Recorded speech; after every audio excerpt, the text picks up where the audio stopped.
Data, hard numbers on how BYU and other Big 12 schools are being hurt in their recruiting rankings. The second you commit to that school, do you see a dip in your numbers? You go from a 4-star to a 3-star? How does that work? This is Locked On Big 12.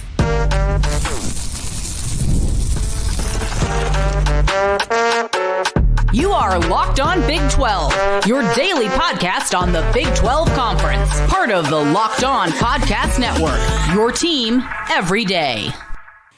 Happy Wednesday, everybody. Welcome into Locked On Big 12. I'm Drake Toll from America's #1 Big 12 podcast, Locked On Big 12. Thank you for making this show your first listen every single day. Jeff Fuller sits to my left, right, wherever you see him on your screen. He is a college football insider, now someone who's known in a lot of spheres for his data and the ability to reconstruct how we view both recruiting and strength of schedule, and really the way that college football and its algorithms affect where your team ends up and how your recruits are placed. Where we will start today is right there, recruiting sites and recruiting metrics that change and ebb and flow based on where the kid's from, where he commits, and how the Big 12 gets the short end of the stick. Then we'll go SEC and strength of schedule. ESPN touts that, but they skew it. You get to start with the silver spoon in hand compared to some of these Big 12 schools, and we'll finish with something that my feed's been blowing up with, and he's a BYU guy, Jeff Fuller, that is. BYU's ticket sales and how they do the rock and season tickets, and some folks aren't happy. Is there a voice of reason, or do things need to change? If you hit subscribe,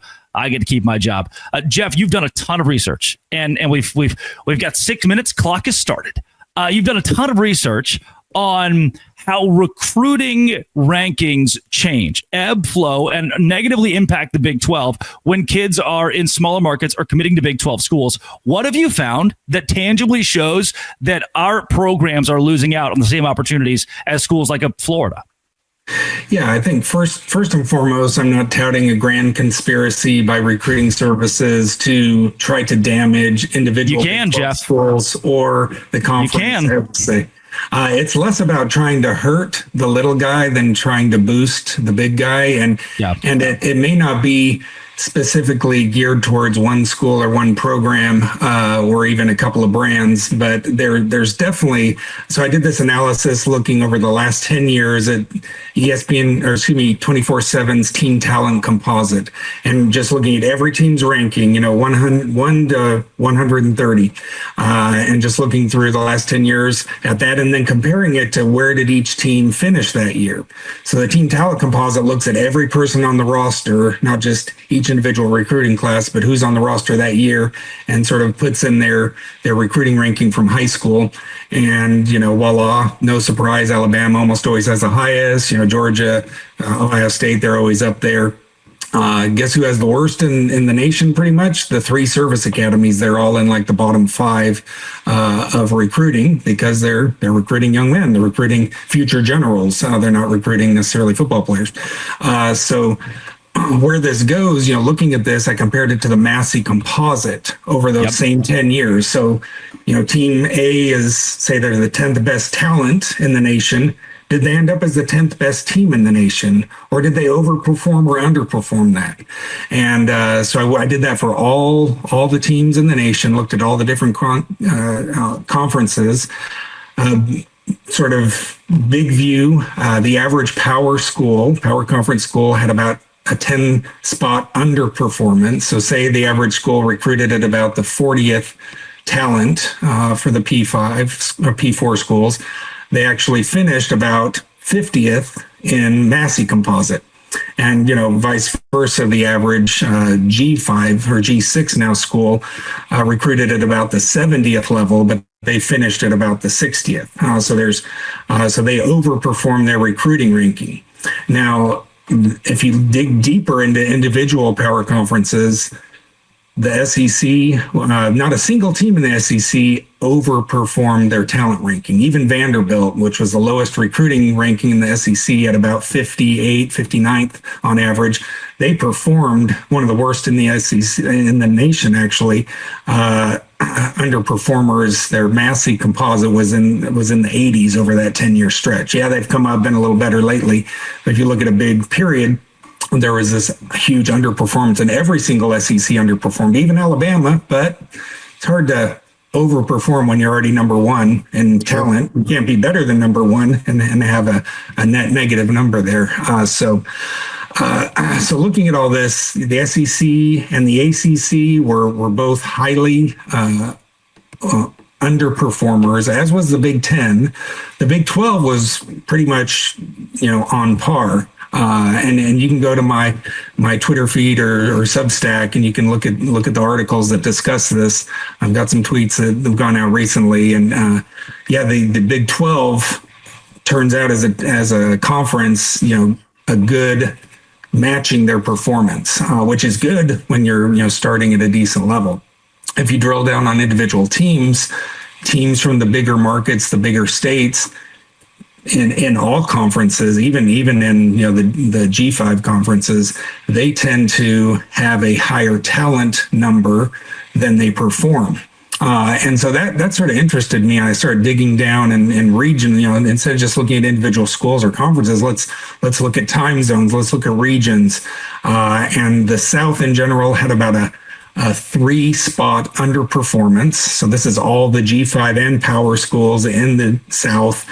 About 3-spot underperformance compared to every other school in the nation. It had about a 3-spot overperformance to sort of balance that out. That's not a huge number, but when you start digging in deeper and deeper into it, you start to see that schools like Iowa, like even Minnesota and Wisconsin, you look at Kansas State, you look at pretty much every school in the Mountain Time Zone, whether they're in the Mountain West or the new Pac-12 or in the Big 12, pretty much every team in the Mountain Time Zone was a overperformer compared to, and then I looked at the state of Florida. The state of Florida, every single school was a huge underperformer except for UCF. You look at every single, they have 7 teams there. You got your 3 big wigs with Miami, Florida State, and Florida, and then you have UCF, sort of the middle guy who's new to the power ranks, but is sort of a tweener, I guess you could say. And then you have USF, Florida International, Florida Atlantic. Even Florida Atlantic, Florida International, even though their recruiting rankings were only in the 80s or 90s. They underperform like crazy. So there's something about the Florida market I think I've identified where it must be these recruiting services. They've said recruit Florida. All these recruiting services, all these coaches, they know they can go to this state and they can go to Miami or Orlando and they can hit tons of talent-rich hotbeds of recruiting. And what happens is they make these offers to these players, these recruits, and that boosts their rankings in the algorithms. And that's what we see on this sort of back end is, we see our person, our player, he commits to Baylor or BYU and doesn't get like a huge bump up. And that's because the recruiting algorithms, they know that these top programs, they get these top players historically. And so if Nick Saban was going to offer a guy, the algorithm's going to bump them and more schools are going to offer that kid. So there's part of this is an algorithm that just sort of boosts, makes the rich richer. On the flip side of the coin, Nick Saban, Ryan Day, they're not going to offer a scholarship to someone just because, they are invested. They want the best players. So, there's two sides of this coin, but at a certain point, it does become a self-fulfilling prophecy that these top recruiting schools end up having the top recruits. It's almost like a self-fulfilling prophecy there. And the little guy just gets damaged, as collateral damage, I guess you could say. So we built this incredible loop of you're good and you're going to stay good in recruiting because you're good. And the second you offer that kid, his ranking goes up because you, Ohio State, offered the kid. So Ohio State gets to stay in the driver's seat. And what that does, conversely, is mess with strength of schedule. And I think that's where it really, to me, the biggest issue comes. And that's where you find Arizona State or BYU last year, Iowa State getting less respect nationally come college football playoff selection time. That's coming up. The SEC, strength of schedule, these big programs, it may be rigged. Locked on Big 12. Today's show is brought to you by Monarch Money. Why? I'm 24, man. I don't know. I look at my account, my money's gone. Like, why is my money gone? Well, I just bought a stock tank pool to lay in. 9-foot polyplastic stock tank pool, 2 feet deep. That's my swimming pool. I go to my account. I'm like, oh, the money's gone. Should I have done that? Probably not. And Monarch Money is that accountability for me. It's my own personal CFO giving me full visibility and control over my finances. So right now, I've been able to take 3 apps off of my phone just because Monarch Money does the power of all of those 3. It's not just budgeting, it's building wealth. Take control of your finances with Monarch Money. Code LOCKEDONCollege, monarchmoney.com. 50% off your first year. monarchmoney.com, code LOCKEDONCollege, half off your first year. All of that and more with Monarch Money. College football insider Jeff Fuller joining Locked On Big 12. Jeff, you've broken down how if you're Florida, if you're Ohio State, if you're Alabama, and you offer a recruit, their recruit rankings go up. And when they commit to your school, they're going to stay up. With that, if strength of schedule was something that it wasn't swayed by your roster talent, it wouldn't exist. What I mean by that is if we all started at a blank 0 and started the strength of schedule conversation in week 6, we could judge your resume a little more accurately. But the reason that preseason we can say that, hey, this school has the number 7 strength of schedule, that school's number 77, is because we have some sort of algorithmic talent judgment. And in the SEC, if we already know their recruits are going to be higher ranked because they committed to an SEC school, then their strength of schedule is going to go up because their roster talent on paper is going to be higher. And then we get into the loop of strength of schedule being so high for the SEC, them dominating that category at the end of the season because they kind of the rich got richer. They got to make their own bed there and stay there. Am I on point here? Yeah, I mean, from the standpoint of, being at the top, it's a virtuous cycle that sort of feeds itself exactly as you state. And, there's lots of evidence of this. I've looked at how the sausage is made on the SP Plus, on the FPI, ESPN's FPI, on, all these other ones that have these predictive ratings, K Ford, a lot of these other ones. They definitely use they use 3 things. They use your returning roster talent, okay, and a lot of that's based on production, so returning production. But then they do look at recent recruiting and sort of how talented is the rest of your roster, and then FPI says that they put in a slice of historical performance. So if you've been good the last 2 or 3 years, they're going to give you a little boost there. If you've been in a good conference that's done well for the last, you're going to get a little boost. So, and especially at the start of a year where, all teams should be equal, because everyone has the same resume of 0-0, everyone's undefeated until they get beat. Why are we pushing these narratives of, these strength of schedules are shit? So we know, 2 things can be true at once. The SEC can be historically the strongest conference, the deepest conference, and have the strongest strength of schedule, for a long time. But if that's the case, why do they need all these, these boosted recruiting rankings that do feed into these, preseason strength of schedule metrics? You look at the FPI strength of schedule by ESPN. Guess how many SEC teams were in the top 20 of the strength of schedule metric by FPI?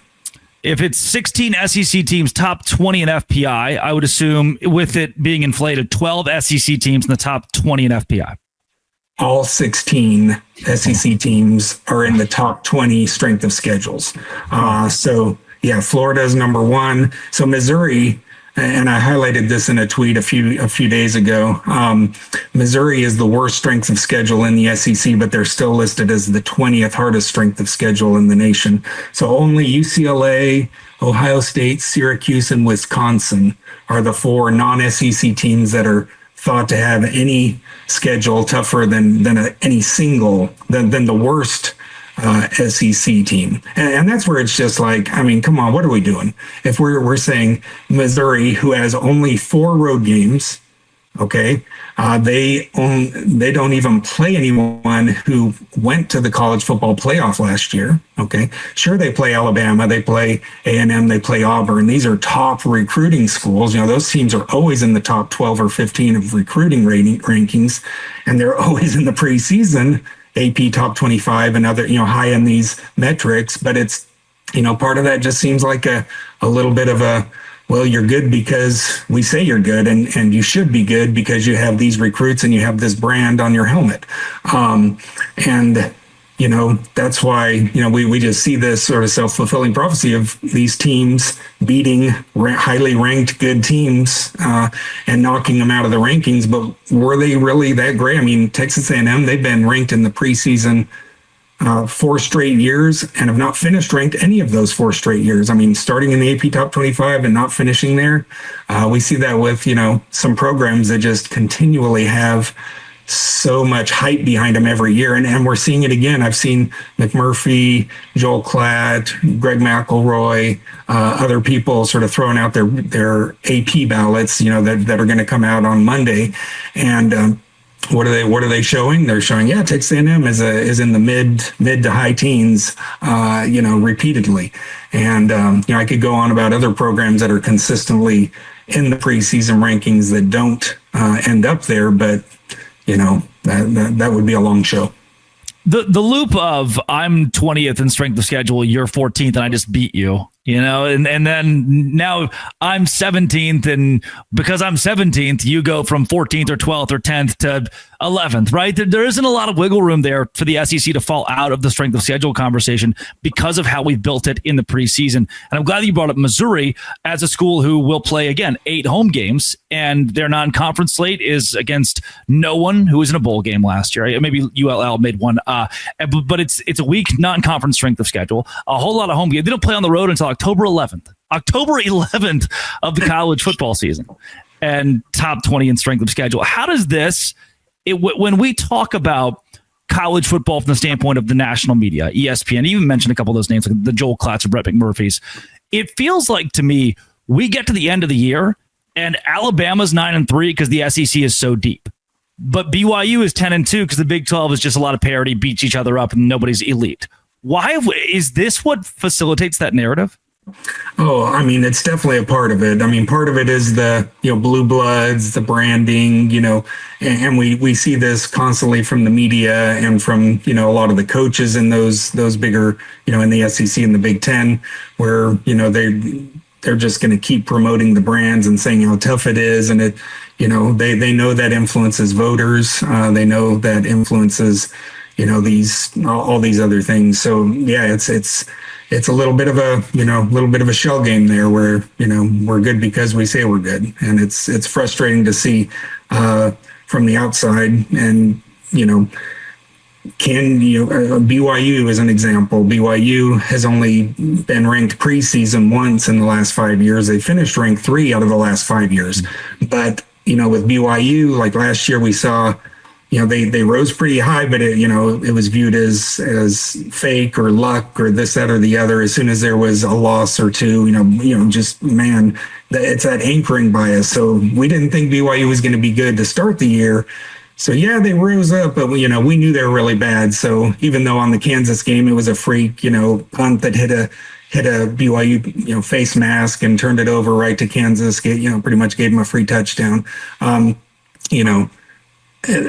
It's these things that, people have their preconceived biases and notions. And so teams like BYU are punished a lot more for a loss like that than, Alabama maybe losing to Missouri because Missouri's got such a tough strength of schedule and is an SEC team.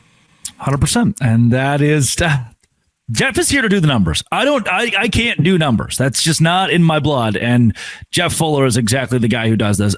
These numbers, we'll get away from the stats, the facts, and the figures for a bit and get more opinionated in BYU and their ticket sales. Have they botched this process, or is this just part of having a stadium that has more demand than it can keep up with, which other college football teams that are good deal with? This is Locked On Big 12, part of the Locked On Podcast Network, your team every day.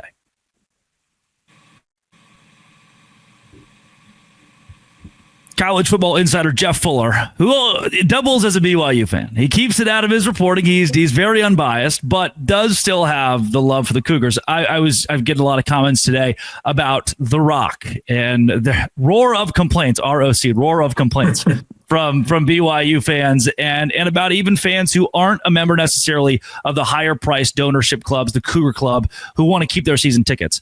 The demand for tickets high at BYU right now because they're so good at football and basketball. The ability to get those tickets as a student is going to be a lot harder because the demand is so high, and Lavelle Edwards Stadium doesn't hold 100,000 people, and it can't keep up with the demand that's currently coming in.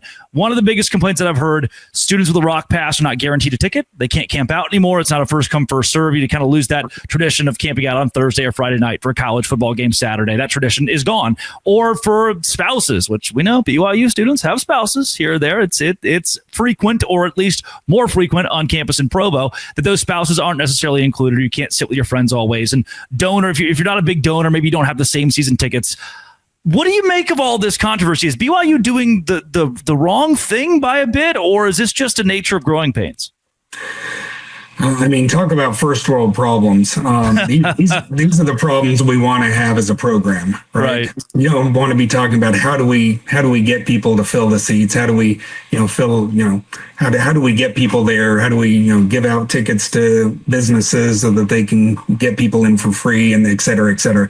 There is a high demand for both football and basketball, men's basketball at BYU, even some smaller sports, like women's soccer, women's volleyball, men's volleyball at BYU. Those are, often standing room only in their arenas. So BYU has a great tradition of fans who care, fans who show up and support their team. And even when the team's not great, still pretty good attendance for basketball, football, and those other sports I mentioned. So, we've got loyal, strong, and true is sort of the tagline from the fight song.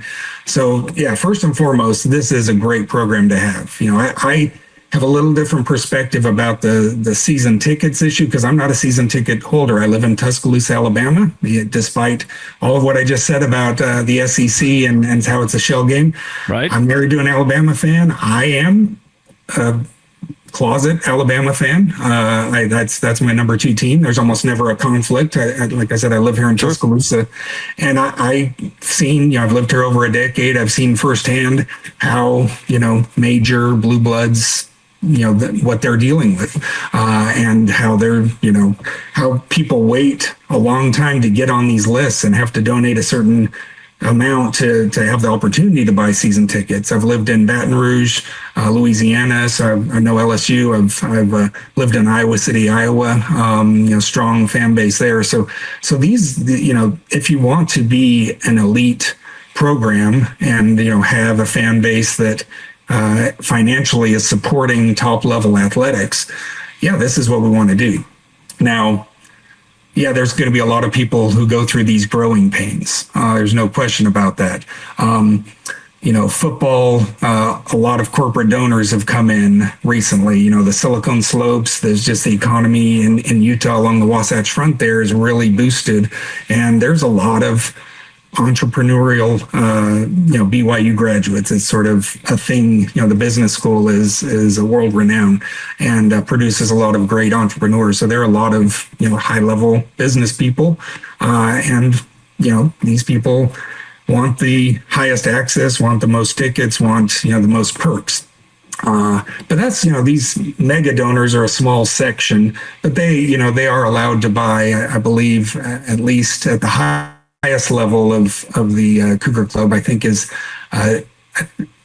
don't quote me on this, it's either 10 or 12 football tickets and either 8 or 10 basketball season tickets. So these are large allotments that they're allowed to buy. And even as you go down further in the hierarchy of the Cougar Club, the legacy levels, they're still allowed to buy pretty big allotments of tickets. I think, up to 6 tickets for each person. And knowing AJ DeMance is in town for basketball, knowing this is, BYU is going to be preseason, probably top 5 in basketball. But, we've never seen this. We have to be there. We have to be part of the show. There is huge demand, and there are entrepreneurs who, may not have 6 people that they have earmarked for those tickets, but they know they want to go to certain games, and they know that they can sell those other tickets on the secondary market, or give them to friends and make them even better friends. So these tickets are just, they just got scooped up. The basketball, they sold out the basketball arena as soon as the different levels opened up. They gave each level a certain amount of time to do their purchasing, but it didn't even get all the way through the Cougar Club to the lower 2 or 3 levels, didn't even have an opportunity to buy season tickets there in the Marriott Center, which is the largest arena in the Big 12 and one of the largest in America. It's top 10 in size in America. So do we just build a second arena? Do we, you had 30,000 when Tom Brady went and played in Tampa? I didn't know this till a couple months ago. They brought in these portable seats, portable bleachers to make the stadium bigger, to sell more tickets to watch Tom Brady in Tampa Bay. If you're BYU, do you break ground on adding seats to Lavelle Edwards? Do you try to do something different? I mean, the Marriott Center is already massive. Is there a clean solution? Yeah, and the same thing with Lavelle Edwards Stadium. They're both large, the largest football and basketball stadium and arena in the Big 12, and relatively among the largest in the Western U.S. But yeah, how do you still have the family man who wants to take his 3 kids to every home game, who is a regular blue collar guy who lives on the Wasatch Front and is just their family's always been BYU people? Are they priced out of this at this point? So this is the problem. You want to maximize revenue, you want to get in high level donors, and what's been the national trend? It hasn't been expanding stadiums. It's been downsizing and getting more premium seating, getting more of these luxury boxes, getting more of these these places where people feel special with different access or a different view. So that, I don't know if that is necessarily a BYU thing there's something about our school and maybe about our faith about people not being better than one another, about having this equity, equality among us is probably the better term. And has there been a little bit of a resistance by the school and by the administration to put in tons of premium seating because of that? I really don't know. I'm speculating there. But yeah, I don't know the solution. I think maybe, allow a smaller number, especially in the Marriott Center where, it has been downsized. It used to be close to 19,000, I think, and it's down to closer to 16,000 seats now. So they've put in more seat backs. They've, expanded the seat size in some areas. So, they've tried to make it a better in-game experience for the fans that are there, but I think they wish they had those extra 3,000 seats now that they used to have, 10 or 12 years ago. Yeah. Jeff, that's the inside perspective of a BYU fan that I needed to understand all the comments that I'm getting and the reaction. And it's good. I mean, this is a good problem to have. It sucks that you have the problem, but then again, it means that the BYU population really wants to go to games and that BYU is really good at the games themselves. And that is one thing that a lot of Big 12 schools envy. So if you're a BYU fan and didn't get season tickets, buy them to Baylor. Buy season tickets to Arizona State. Go find a secondary Big 12 school to root for and bump the numbers of the rest of the conference. Jeff, where can folks find you? You're always posting new information, new graphs, new studies and storylines that you're putting together. Where can folks find more of those? Yeah, so mainly my Twitter is where I link to all those things and post things all the time. Also, I'm a contributor at ESPN The Fan with a Ben Criddle show out in Utah. I'm a guest on there and put some of the articles that I write up on their website as well. And then I have started a Substack. Not that I think that everyone wants to come and read all my information, but it's more of just to keep it somewhere. Like some of the places I was posting before, we're changing their websites and re-updating. So I just wanted to have somewhere to just keep all the stuff that I'm putting out on its own format. So I do have a Substack, JJ Fuller 72, Jeff Fuller. Love it. That is Jeff Fuller, college football insider. Thank you all for the beauty that this was. Thank you, Jeff, for the beauty that this was. And thank you all of you for digesting the world of college sports and analytics and how it negatively affects the Big 12 and impacts the Big 12 sometimes. This has been, and it always will be, Locked On. Thanks for making it your first listen every single day. Dose Grande.